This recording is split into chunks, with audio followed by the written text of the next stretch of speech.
आराध्या कलश चैनल से किछु हमर प्रस्तुत है। कुसुमलता देवी लोफा निवासी चिन्हते हैं यहाँ सब। हमरा में गुण कही या अपगुण कही या कला कही जे कही, हमरा में एकटा हम चाय पान के प्रेमी नहीं छी। किनको हम चाय पान नहीं करबे छी। हम सब कोनो अफसर अबै छै तऽ चाहे कोई प्रधानमंत्री से लऽ कऽ एसडीओ बीडीओ डीएम एमडी जे छै, चाहे बाल बच्चा किनको बियाह दान हो, हम प्रत्येक अक्षर पर या शुभ नाम हुए या पदनाम हुए, हम प्रत्येक अक्षर पर किछु टूटल फूटल कविता लिखै छी।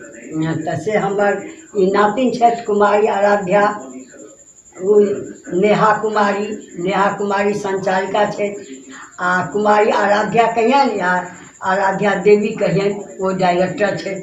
एकर सहयोगी छथि बाबू दीपक कुमार, आ हम छी आदेशाकार जे किछु किछु कहैत रहै छनि जे बूढ़ सूढ़के दायित्व छै से।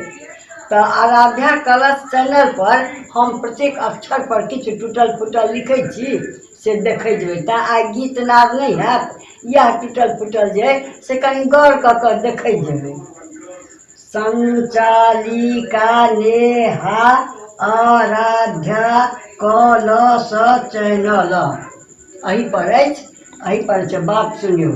संगहि मधुरता लय कऽ चला रहल छथि गाड़ी, चान सूर्य सन चमक रहल ई चैनल प्यारी। लिया हाथ यूट्यूब के खोलू, लिया हाथ यूट्यूब के खोलू, देखू नयन पसार कामयाब इहो चैनल लायक करब समाज। नेहा धर्म आचार के संग लय स्वर पसरल मधुरतम, हार स्नेहक बनाऊ सब कियो, हम कह रहल छी स्वागतम। अवश्य खुश होएब सब एकरा से दीपक आगू बढ़ौलन। राम सिया वर्ष दुल्हिन सीता देखी देखी नैन जुड़ौलन।